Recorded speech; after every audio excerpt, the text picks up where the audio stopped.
A man returns home, but something else is already there. The comeback isn't just about a performer re-entering the spotlight, it's about a presence that never left. It's about echoes, footsteps with no source, a breath that matches yours, just one beat behind. There are films that aim to scare you in the moment. This one wants to follow you out of the room. Released in 1978, it came and went with little fanfare. Critics called it restrained, atmospheric, but they missed what was hiding between the frames. This wasn't merely a horror film, it was an accidental documentary of unease. The more you look into it, the more the film seems to resist clarity. Lost footage, vanishing crew, audio that defies explanation. Behind every scene is a question no one has convincingly answered. It was supposed to be fiction, but even the people who made it started to feel like the story had been waiting for them long before they started rolling. These aren't just bits of trivia, they're fragments of things left unsaid, of things no one was supposed to see. Here are 20 weird facts you didn't know about the comeback. And if you think the horror stopped when the credits rolled, you're not listening closely enough. Fact 1. A scene that slipped through reality. There was once a scene in the comeback that made people physically look away. It wasn't violent. It didn't rely on gore or screaming. It simply lingered too long. The camera held on the figure of a woman standing perfectly still in a darkened bedroom. No movement, no music, just the audible weight of breathing. Test audiences couldn't take it. Several asked if the projector had jammed. One viewer left the screening in tears. Another claimed to feel like someone else was in the room. The distributors pulled the plug. They ordered it cut from every foreign version. But when the studio attempted to archive the raw footage, something strange happened. The reel was gone, not damaged, not misplaced, just absent. To this day, no official copy of the scene has surfaced. Not even Walker could explain it. He insisted it was delivered to storage, that he had seen it filed with his own eyes. Some believe the scene was removed on purpose. Others think it simply rejected being watched. Fact 2. The breakdown was part of the plan. Jack Jones didn't need this film. He already had a career, a reputation, a legacy. But something about the comeback intrigued him enough to step into territory no one expected. Walker wasn't interested in performances. He was interested in exposure. And to get what he wanted from Jones, he built a set that blurred every line. Script pages were swapped at the last minute. Lighting was changed without notice. Supporting actors were given secret instructions. Don't respond to Jack unless prompted. Don't break eye contact. Don't reassure him. By the third week of filming, Jones had started to unravel. He forgot lines. He repeated takes in different tones without realizing it. He asked if a scene had already been shot when it hadn't, and in one particular moment, caught in a long close-up, his hands trembled just slightly. That wasn't part of the character. That was exhaustion. Walker got what he wanted. But Jones never discussed the experience again. Fact 3. The location was already speaking. The house chosen as the primary location for the comeback wasn't on any official registry of haunted sites, but it didn't need to be. The crew knew from day one that something was wrong. Rooms felt colder than the outside air. Furniture was rearranged between takes without being touched. Shadows moved without a source. They called it the echo. Walker refused to intervene. He told the crew to let the house be. He banned set dressing in certain rooms. It's already dressed, he said. Let it act. At first, the oddities were chalked up to coincidence. But soon, the crew stopped staying after dark. Jones insisted on being driven back to his hotel immediately after wrap. One night, a sound technician heard laughter through the feed, high-pitched, breathy. No one else was in the room. They kept the footage, but no one could ever isolate the voice. Fact 4. When the police treated the set like a crime scene, it started with a phone call. A neighbor had walked past the filming location and seen something, someone lying on the floor, surrounded by what looked like blood and candles. There was no movement, just flickering light and a door slightly ajar. The authorities arrived in under 30 minutes. They didn't knock. They entered. The crew was between takes. The actor was still in place. The props hadn't been cleared. From the outside, it looked like a ritual. Inside, it looked worse. Officers demanded identification. They asked where the body was. The makeup artist tried to explain, but when they attempted to show the footage of the previous take, the recording had failed. The tape was blank. The audio was garbled. No one could explain it. The camera had been working. Everything had been logged. Yet that scene, one of the most carefully choreographed of the shoot, vanished. Production was allowed to continue, but that room was never used again. Not officially. And when asked later, one officer said something strange. We weren't responding to a call. We were already on the way.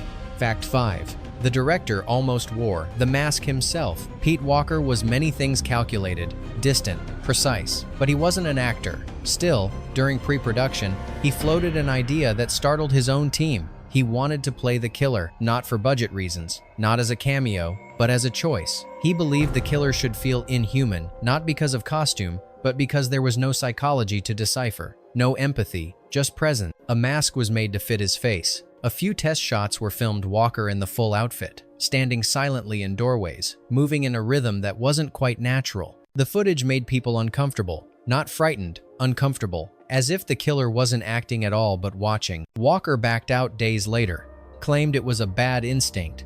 The mask was stored, never used again, but one production still remains, grainy, shadowed. The masked figure stares at the lens from across a hallway. The image was never officially released. Some say that's because he wasn't supposed to be in front of the camera.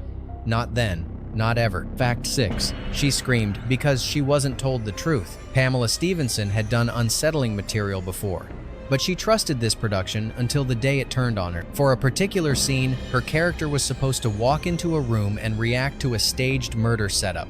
Fake blood, rubber limbs, nothing unexpected. But that's not what she saw. Walker had swapped out the props. What greeted her was raw, real animal remains, still slick with blood. The stench was immediate, the visual overwhelming. She wasn't prepared, she wasn't warned. And when the cameras rolled, her reaction wasn't a performance. It was a survival instinct. She screamed, loud, piercing, then collapsed off screen. The crew helped her up, but she left the set early that day and didn't return for 2 weeks. The scream stayed in the film, untouched. In interviews, she's never spoken in detail about what happened. Just one sentence. Years later, "You don't scream like that twice in your life." Fact 7. The mask was a secondhand curse. The killer's mask in The Comeback is cold, expressionless, human in the worst way. But what makes it even more unsettling is this. It wasn't made for the film. It had a past. A short film from years earlier, abandoned after the lead actor suffered a nervous collapse. That film never finished. The props were boxed up, sold, scattered. Walker found the mask by accident tucked in a corner of a prop shop in London. He said he was drawn to it before he even knew what it was.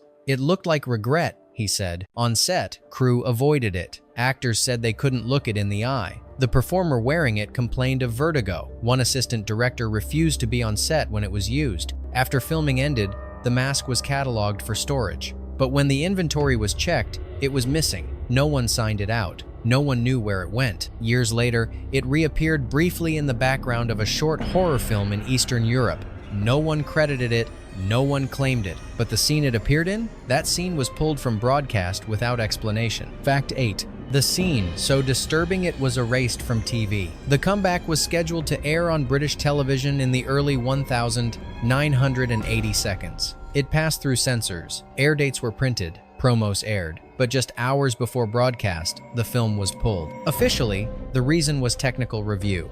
Unofficially, it was one scene. A slow, eerie pan across a blood-soaked room, accompanied by a warped audio track that barely resembled music. Beneath the distortion, some claimed to hear weeping. One technician, anonymously, said the sound resembled a real police tape one never released to the public.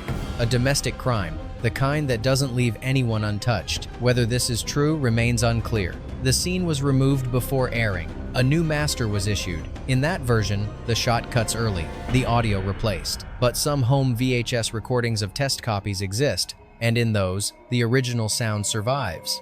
It doesn't play like fiction, it plays like someone asking for help and never being heard. Fact 9. The music that even the composer rejected. Stanley Myers was proud of his compositions. He scored dramas, thrillers, prestige projects. But one title never appeared in his interviews. One film was never mentioned, The Comeback. He was hired to deliver a subtle, psychological score. What he created was far darker, dissonant melodies, reverse tracks, whispers stitched into string arrangements. The result was unnerving, too unnerving. When Myers attended a screening of the near-final cut, he walked out halfway through. He told producers his work had been twisted. It wasn't music anymore, he said. It was manipulation. He asked for his name to be removed. The studio refused. His contract didn't allow anonymity. Insiders say portions of the score were lifted from Myers' private experiments never meant for release, recorded during a personal period of depression. He stopped speaking about the film entirely, but the tracks remain, and if you listen closely, especially in certain scenes,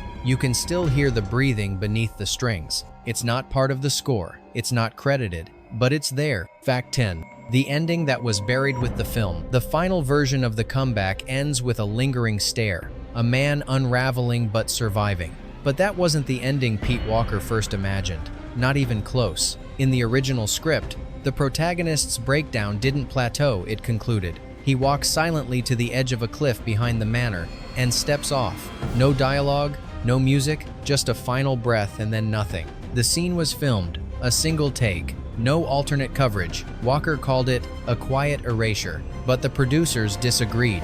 They wanted ambiguity, not despair. They ordered a new ending. The cliff sequence was labeled too final, and then, as if to enforce that decision, the only reel containing the original ending was lost in transit. No copy was ever recovered. The editing logs list the scene and then cross it out.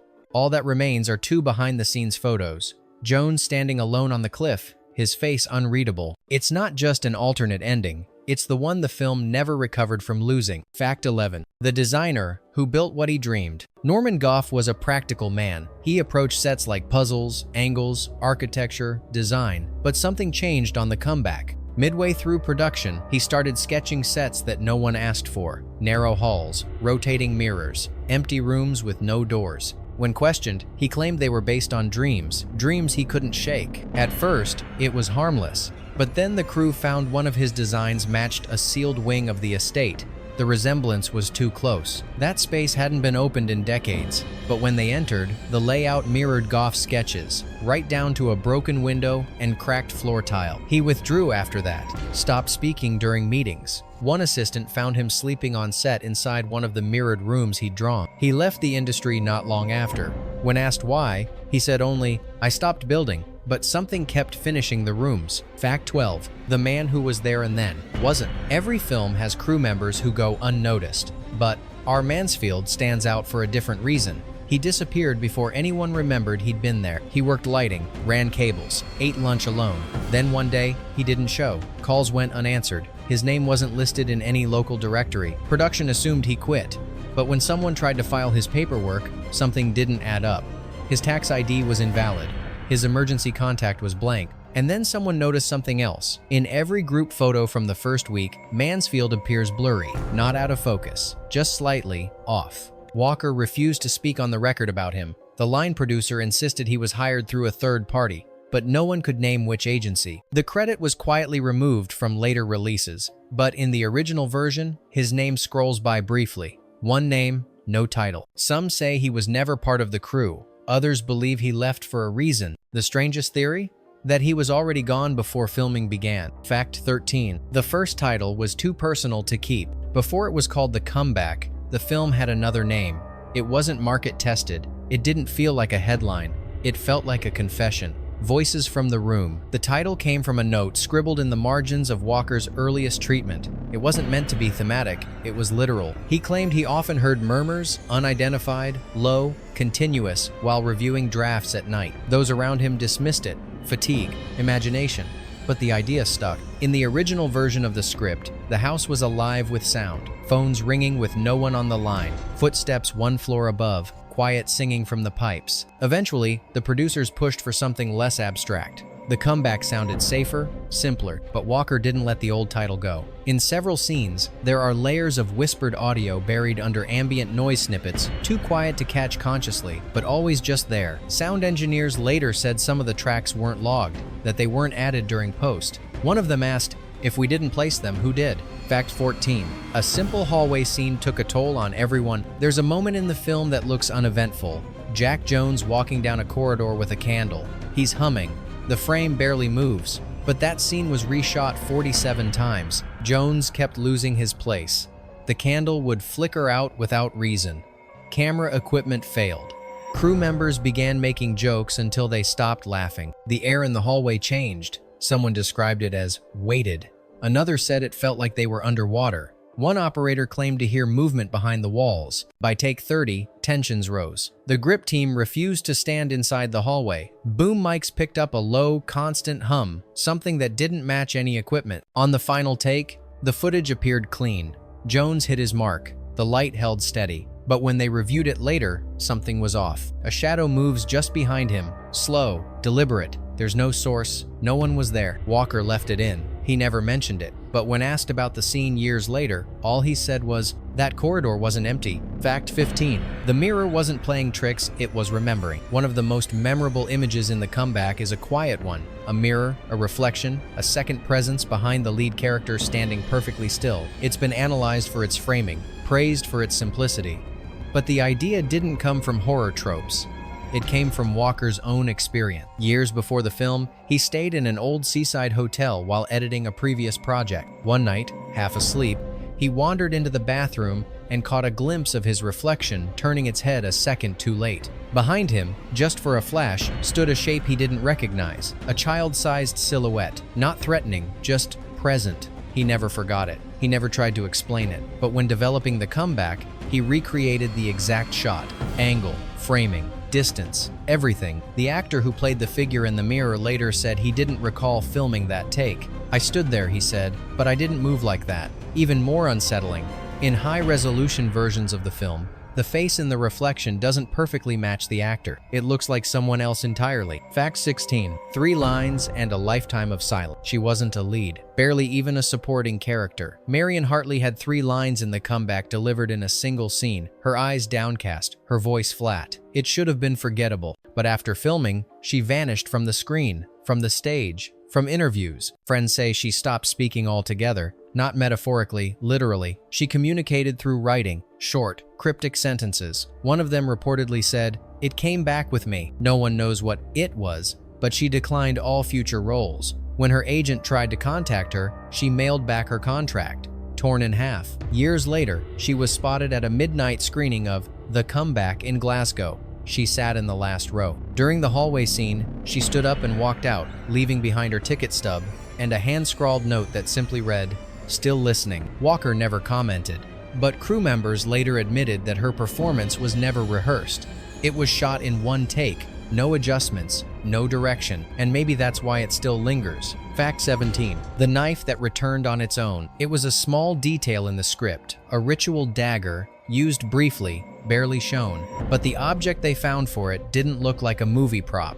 It looked used, heavy, aged, authentic. They bought it from a man who refused to give his name. He said only, "It's done its work." The crew didn't think much of it until one day it disappeared, mid-shoot, vanished from the locked prop trunk. Accusations flew, security was questioned, but no trace turned up. Then, decades later, a horror memorabilia archive in Warsaw received an anonymous donation. No name, no return address, just a box wrapped in linen. Inside, the dagger. Alongside it, a single typed line. It wasn't meant for fiction. Experts confirmed it was the same blade. Every curve matched, every tarnish. But under ultraviolet light, new markings were found, tiny symbols etched into the handle. The archive keeps it under glass now, but the curator admits sometimes the lights in that room flicker for no reason, and when it does, the knife tilts slightly, as if it's waiting. Fact 18. A thesis that became a breakdown. Colin R., a film student in London, set out to write a dissertation on British horror. His focus? The Comeback. A deep dive into its themes, its construction, its psychological impact. But somewhere along the way,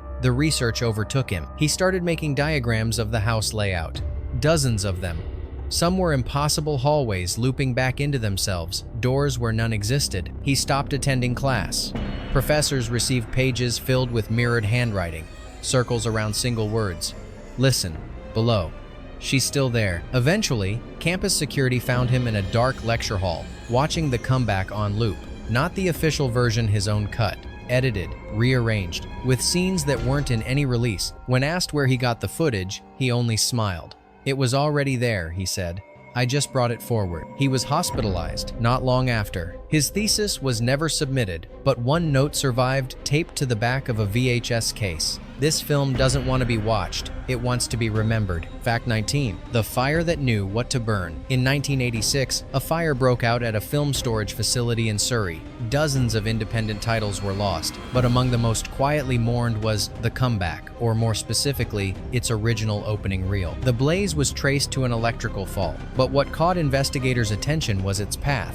It burned in a straight line, ignoring reels on either side, consuming only the shelf that held the film's first 20 minutes. That reel was said to contain a dream sequence cut from the final version. Cryptic, religious imagery, reversed dialogue, a whispered countdown that never reached zero. The editor who handled that reel claimed it made him feel physically ill. Another said it didn't belong to the same movie. The master print, stored elsewhere, survived, but the original footage is gone. Not damaged, not warped, vaporized. To this day, the scene has never resurfaced. No backups, no dailies, nothing. Just a black space in the archive, and a memory that might not have been meant to last. Fact 20. The ending that wanted to be heard. The final image of the comeback lingers in silence. A close-up. A look that says more than words ever could. But silence wasn't the original plan. Walker intended for the credits to roll under a hidden track inaudible to most. A reversed recording of a woman's voice, singing something soft, almost a lullaby. When tested, it gave some viewers headaches. Others said they felt pressure behind their eyes. The studio called it subliminal manipulation. They demanded its removal, but in some bootleg copies, the audio remains. Fans who slowed it down and reversed it discovered the lyrics weren't random. They translated to, "I told you not to leave." Walker denied including the track. The sound editor said it was never on the master, but someone had to have recorded it. Someone had to have embedded it into those early releases. Or maybe it was always there waiting under the noise, waiting to be heard. Bonus fact, the whisper no one recorded. There's a moment in the comeback that feels like dead air. The camera moves slowly through a hallway. No music, no dialogue, just the creak of old wood and the faint hiss of ambient sound. But if you're wearing headphones, real ones, you'll catch it. A single word, hidden beneath the silence. Don't. It's not subtitled. It's not scripted. When the raw audio was pulled, the waveform doesn't spike. There's no source, no trace of it in any sound files. Yet it's there, consistently, across all known versions. Always in the same place. Audio technicians have tried isolating it, enhancing, filtering. What they've found is worse than a whisper. It's a voice that doesn't match anyone in the cast. Not in tone, not in age. When played backwards, slowed down, it becomes a sentence. Don't come back, she's not done. The studio denies its existence. Walker never acknowledged it, but fans continue to hear it. And once you do, that hallway never feels quiet again. What if the comeback was never just a film? What if it was something recorded that wasn't meant to be? Tell us which detail you can't stop thinking about, and what other buried films deserve to be brought back to light. If you stayed with us through all the shadows, subscribe, like, and leave your theory below. Because sometimes, the weirdest facts are the ones that keep whispering after the video ends.